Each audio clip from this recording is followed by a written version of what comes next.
Hello, and welcome today to this webinar from the Climate Change Committee on policies to meet net zero.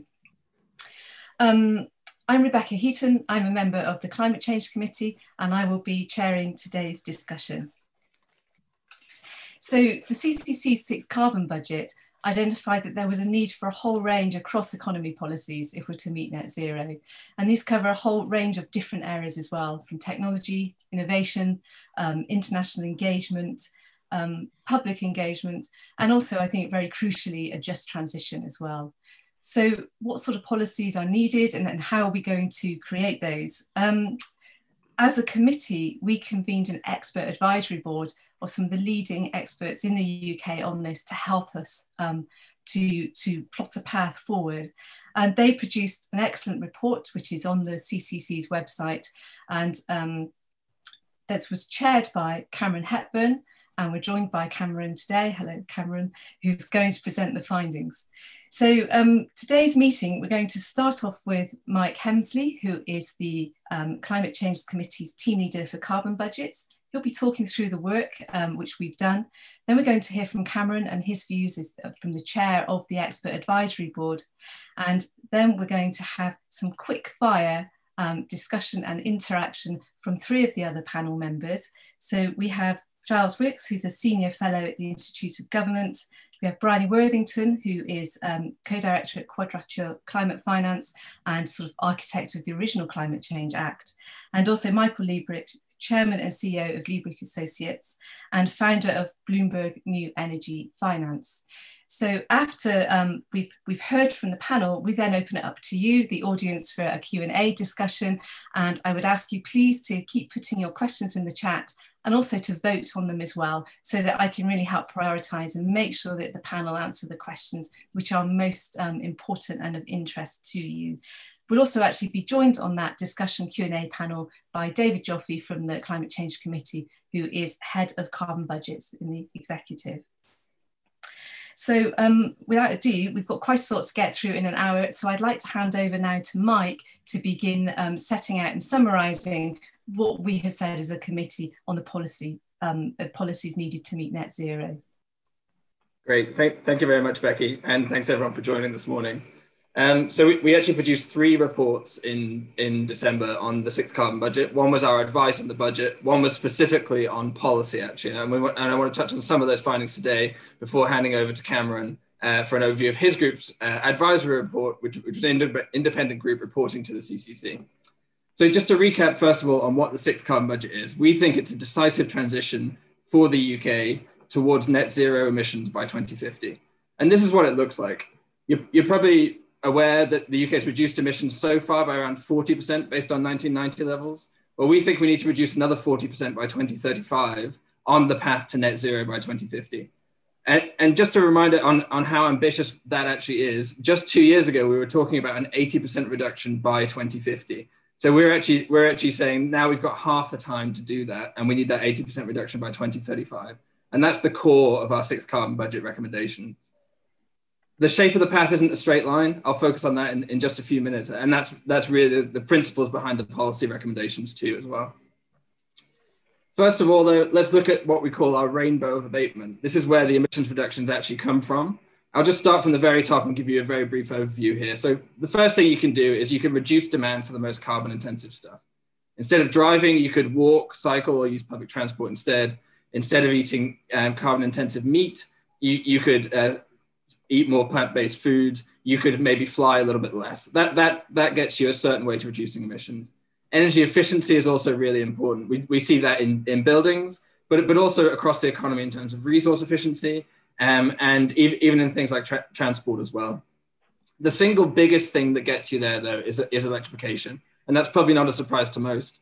What we've got in this orange chunk here is people using electric vehicles instead of the current internal combustion engine vehicles, and people using heat pumps in their homes instead of gas boilers. That gets you a massive chunk of this abatement. But you also need other forms of low carbon energy which aren't electricity. Hydrogen and bioenergy can be part of that story as well, as can carbon capture and storage.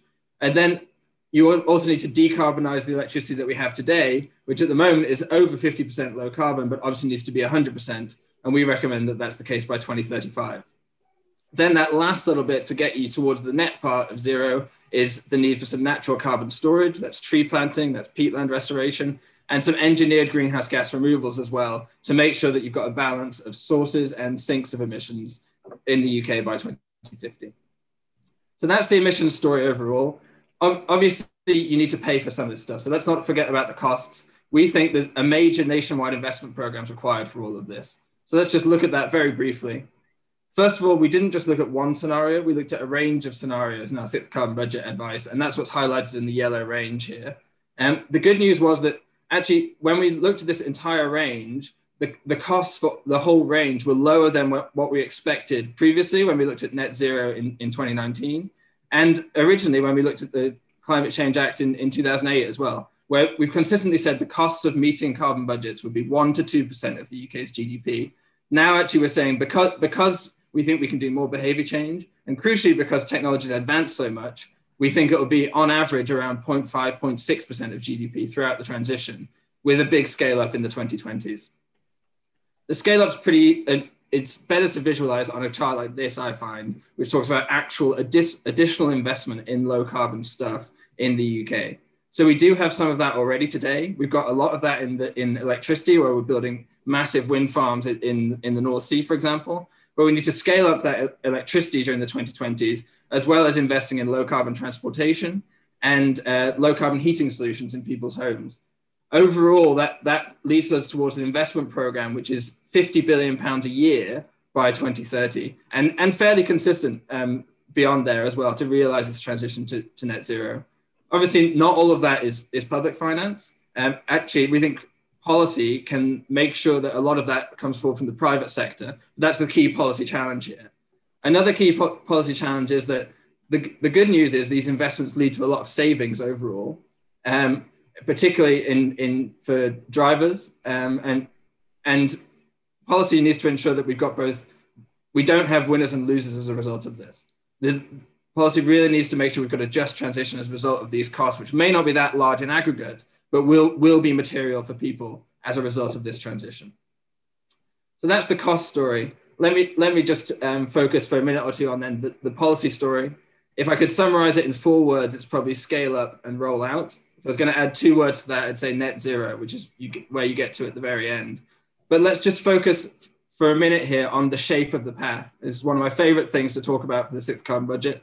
Not just because it's not a straight line, which would have been very disappointing, having spent 18 months doing all the analysis, but because it's really important. And the reason why it's not a straight line is because the principle behind all of this is we need to end the highest carbon activities in the UK. And that was the principle behind our analysis here. And actually, when you look at natural rollouts of heating solutions, of vehicle uptake, of turnover of stock in the economy, that dictates that by the 2030s, you need everything new that you're buying and installing to be the low carbon thing rather than the high carbon thing.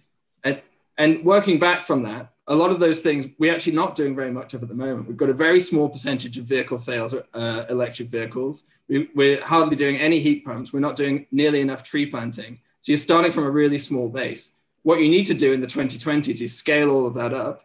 And that means that you don't actually bend the curve that much in the 2020s. But once you start deploying that stuff at scale, then you really make progress. And that's why you see a deep emissions reductions in the 2030s. And then we see it as driving that progress towards 2050, where you just tackle the harder to decarbonize stuff in that last 20 years. Very lastly, the good news is that the government gets this. The maybe slightly mixed news is they've got a massive to-do list. Most of the to-do list I've put on this page, actually, and most of that is the government's to-do list. I haven't written that for them. That's what they say they're doing, which is brilliant news. And actually, some of that they're already ticking off. The key is making sure that they deliver all of that in a crucial year before COP26. And once they've delivered all these strategic documents, actually build on that to make sure that we do get the scale up and the rollout that we need to achieve net zero. And on that note, I'll hand over to Cameron Hepburn, who will talk us through his report. Thank you. Thanks very much, Mike. It's been a real pleasure working on this area with the Policy Advisory Group last year. And I've got 10 minutes to cover what was many hours of discussion. So I'm going to race through some things here. I hope you can see my slides. So I'm going to cover the membership remit and process of the group, how we framed the question and what we found, and then open up to Q&A. So we had a good group of 8 of us: Tara Alice from McKinsey, Lara Kotzi, the IA Chief Modeler, myself, Michael Liebreich, who's joined us today, I'm pleased to say, Jim Ski from the IPCC Just Transition, Lorraine Whitmarth, who works on narratives and public engagement, Giles, who's with us today as well, very importantly, on the structure and institutions of government, and Bryony, who is also with us, I'm delighted to say, on international affairs. But although I should say that all 3 of my co-members are very wide-ranging, and I dare say they'll comment on each other's areas as well. So what were we briefed to do? Well, as Mike's just said, this is obviously a huge challenge getting to net zero, but the story just does keep getting better. If you look at the cost side, the opportunity side, the costs are going down, the opportunities and benefits are rising. Now, of course, on the physical impact side, as we know from the science, it's getting more and more urgent. And so our remit was to say, well, the CCC does this great work across the different sectors, you know, counting up how we get to zero, what's the optimal thing to do when. There's a whole range of other bits of architecture that need to go into place. There's not just the particular policies that support those sectoral rollouts. How are we going on public beliefs and narratives and support and engagement? And I'm kind of thrilled to see so many of you here today with 15 questions already. This is the sort of thing actually that we're going to need if we're going to build the engagement and consensus around getting to net zero. So that's part of the story, but also there's international dynamics here. Now, how does the UK work with other countries? Because UK itself getting to net zero isn't really the end of the story. We need to go beyond. So that was the remit of the panel, very broad, kind of quite challenging and enjoyable. And so how do we think about it? Well, the language that we're using here is of sensitive intervention points. So as I'm sure some of you will be saying in the questions, 2050's not fast enough, and maybe that's true, but irrespective, the question is, how do we accelerate progress here? How can we intervene in our socio-technical systems to move the needle, to move things faster? And so we have this idea of sensitive interventions that where you can shift and deliver large changes in the system by either kicking. You can see the ball here, you can kick the ball and then it rolls down the hill with gathering momentum, or you can shift the underlying system. So that's the kind of concept. Comes from complexity science and complexity economics. Luckily for you guys, I've only got 10 minutes, so that's the end of my mathematical exposition here. But the core idea is, where can we find areas where there are positive feedbacks, where a push or a reorganization of government or a change in our international partnerships could deliver more and more action. And as we've seen with the Berlin Wall and the collapse of the system of thought, actually shift in the way we think about things, these kind of knock-on effects with positive feedbacks, they're not only frightening things that happen in the physical climate system, where we're really worried about runaway effects by the time we exceed 1.5 degrees, let alone 2. There are things that can happen in the social system as well. So how can we harness these forces, these nonlinear forces, in a positive way?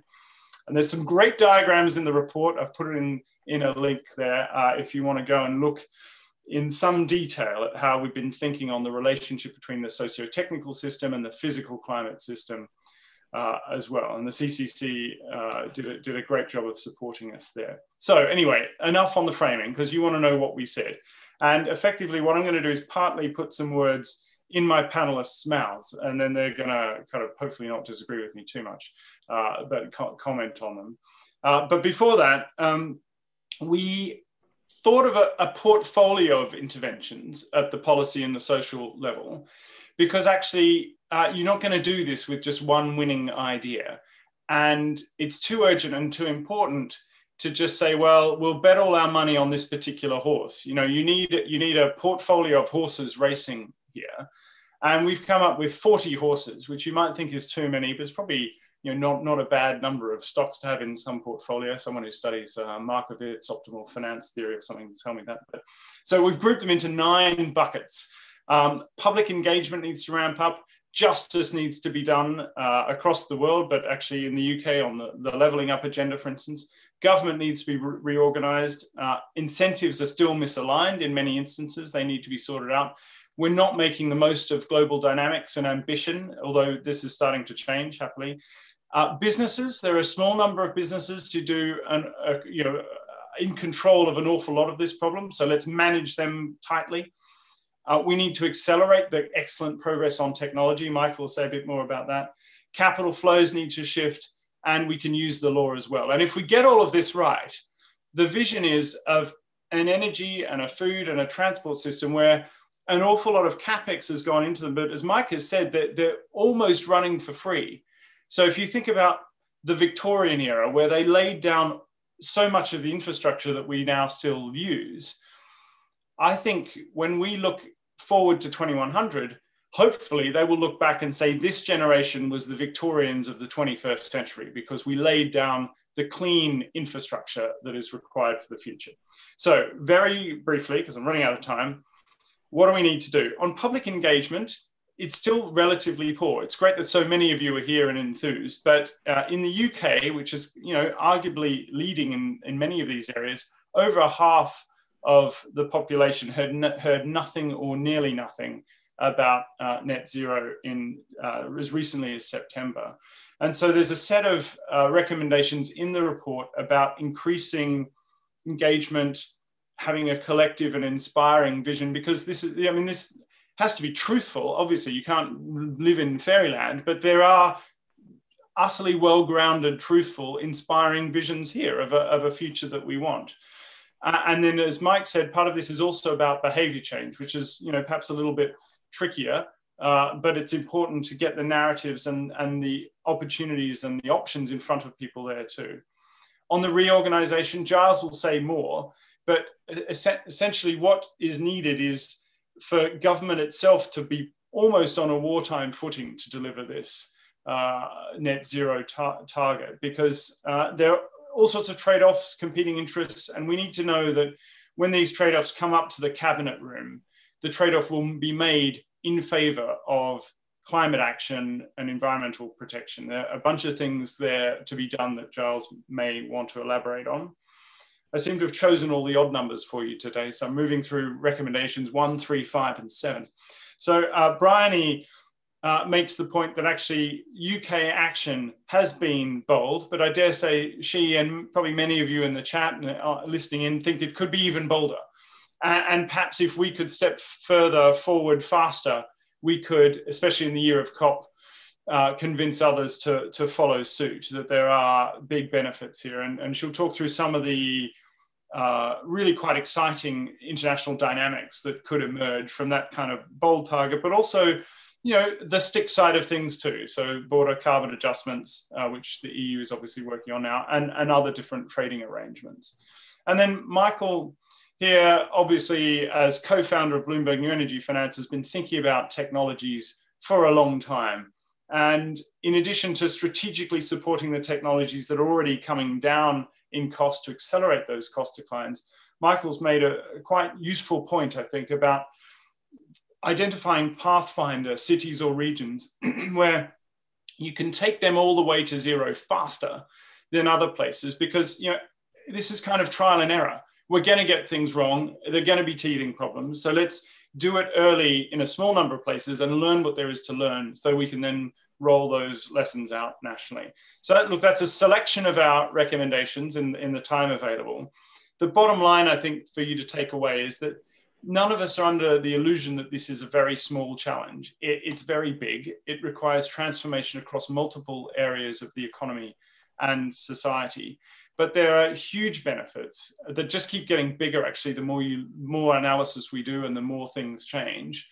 And my sense is that if we can leverage some of these socio-technical dynamics and put in place the policy frameworks with that kind of lens, then I'm sure it won't be easy, but part of me thinks that if I live long enough, we might be in a position in the second half of the century where we look back and think, well, that was obvious. Of course we should have done that. In fact, it wasn't that hard after. It's a bit like, you don't walk down the street stepping on horse manure anymore. It's just not, you don't have people tipping poo out of their windows, at least in this country and many others.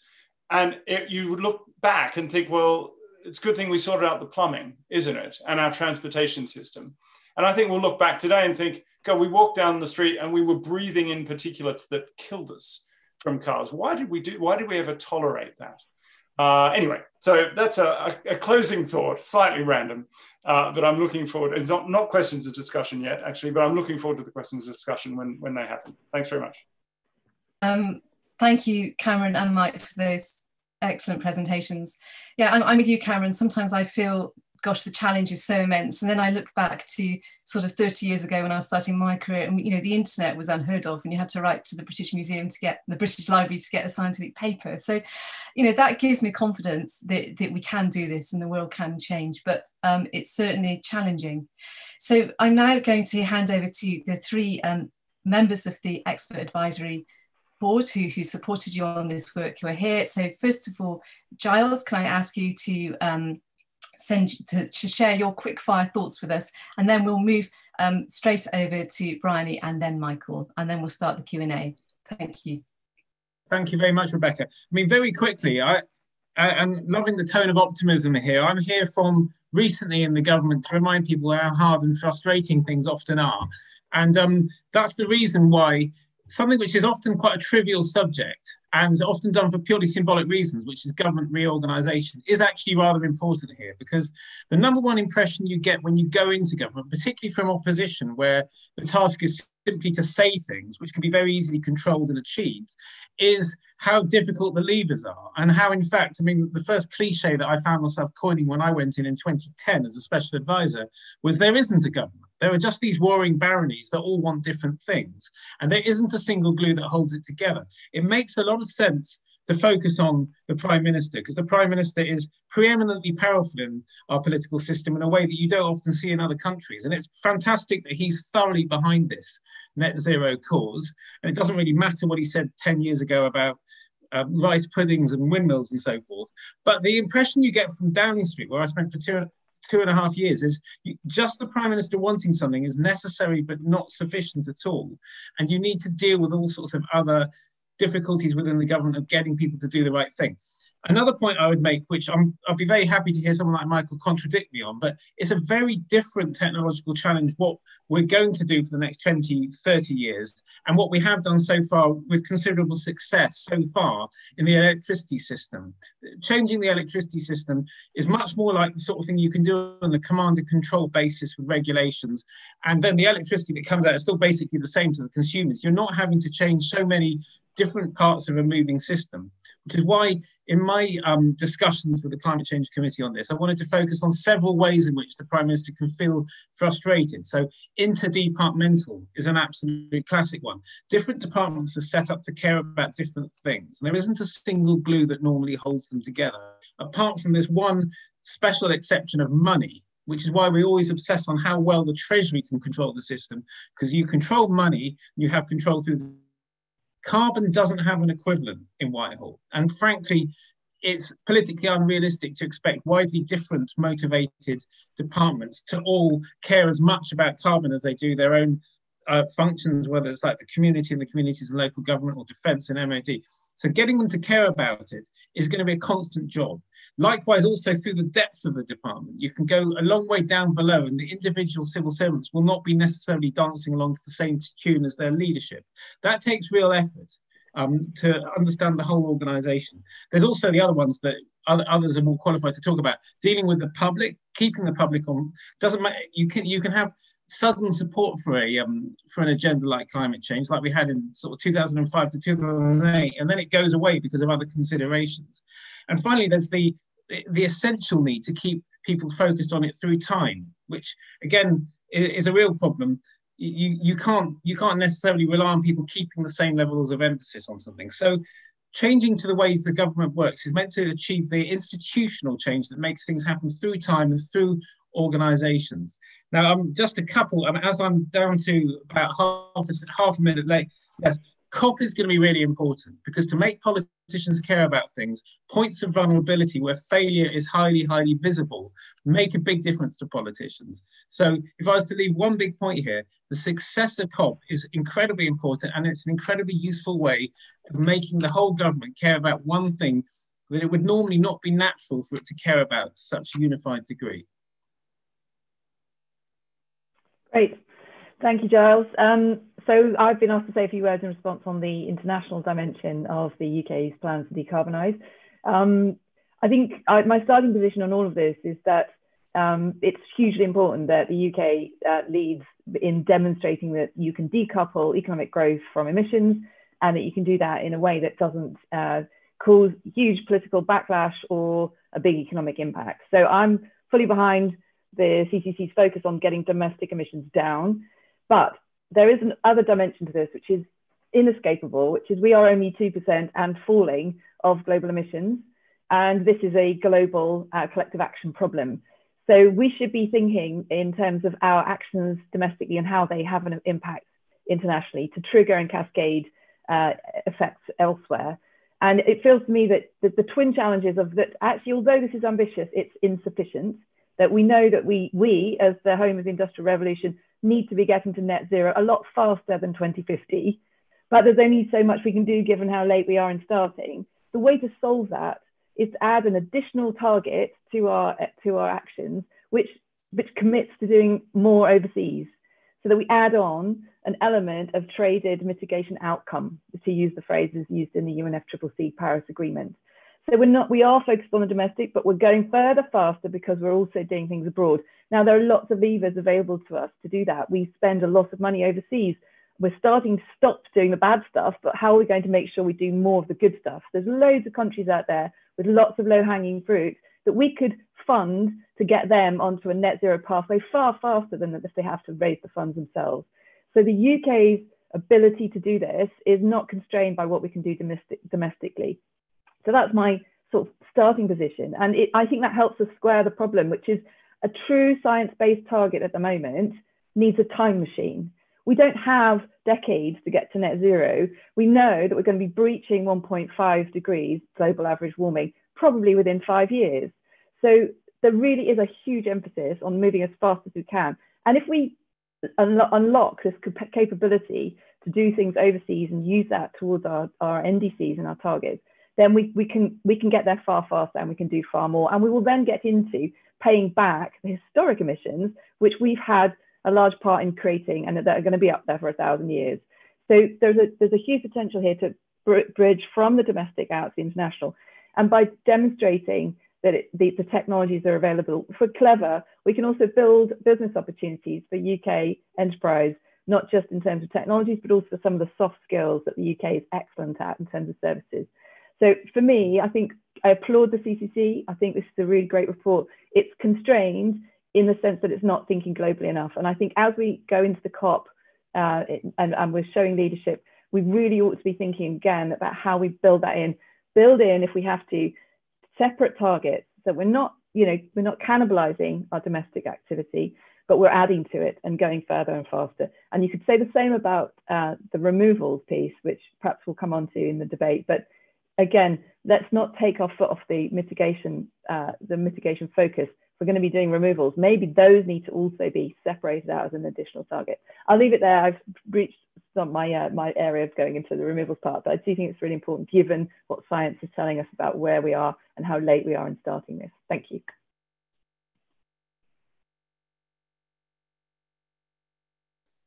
Thank you. Over to you, Michael. I think you're on mute. Yeah. Hopefully I'm unmuted. Okay, thank you. So my starting point in this is innovation, because net zero requires us to change every aspect of the economy. It's not just the energy system, it's not just the transport system, it's all of industry, it's decisions that we all make. It's so pervasive, the food system, just everything. And so I start from trying to, well, in the work with this group, I tried to inject my understanding of how does innovation sort of happen, and then how does it diffuse out into the wider economy and into the population.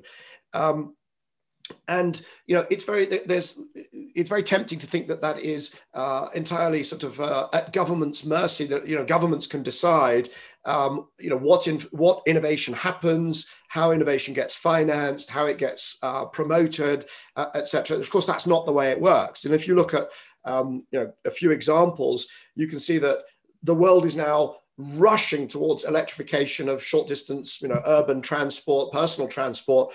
And there was some government research that went into batteries and whatever, but fundamentally it's down to the magnetic personality and the drive of an Elon Musk that has just given the most enormous kick up the pants to the world's car companies. Other examples in solar, it's wonderful that we've got cheap solar. And of course, there was governmental involvement and this policy and that policy, but there were also incredibly dynamic risk-taking organizations, the Chinese solar companies, those people installing solar and so on. And, in this country, I think our energy system, our electrical system is going to be as dramatically transformed by something like Octopus's agile tariff as it is by the entire, machinery that went behind, electricity market reform a few years ago. And these are deeply non-linear processes. You get, I've talked about the sneeze. When you talk about these new technologies, the first 1% penetration of a new technology takes forever. And then you get to sort of between 1 and 5%, it's like waiting for a sneeze. You kind of know something explosive is going to happen, but you can't time it. And then when you get to 5%, suddenly, boom, out, off it goes. And you can look at, coal coming off the UK electricity system. Of course, lots of policy involvement in that, but also companies doing stuff. You could look at LED light bulbs rolling out. They suddenly went from sort of almost nothing to 50, 60% of all light bulbs in very small periods of time. So we need these kind of sneezers to get to anywhere, to get to net zero by 2050. We need that to happen across multiple sectors. And that's why, I love the focus on these sensitive intervention points, because that's all about how do you get that sort of sneeze to happen. In terms of some of the recommendations, yes, it's about choosing the right technologies. It's about making sure that you sort of have enough of what is the role of government? What is the role of policy? Early research, joined up thinking, making sure that there is, that the rules are in place for markets, creating some early markets, intervening, making sure that there's things like building codes don't go against what you're trying to achieve in energy policy. So some joined up thinking, and that's, a big part, I think, of what we're looking at. I want to just mention before I close the Pathfinder cities or Pathfinder cities and clusters idea. These are such complex and pervasive transformations. We will not centrally plan them. You have to just do them and learn and get the sneeze to happen in all the different pieces and put it together. And the problem is that if we try and do that by 2050, that we may have learning about what works and what doesn't work that kind of emerges in the 2040s, 2045. Oh, this bit turns out to be very hard. So I think that by selecting some pathfinders and going very quickly, trying to get there by 2035, even if we fail, we will then have another whole cycle of 15 years to get to net zero and to get that right out across the economy. So all about innovation. And with that, I'll hand back. Thank you very much, Michael.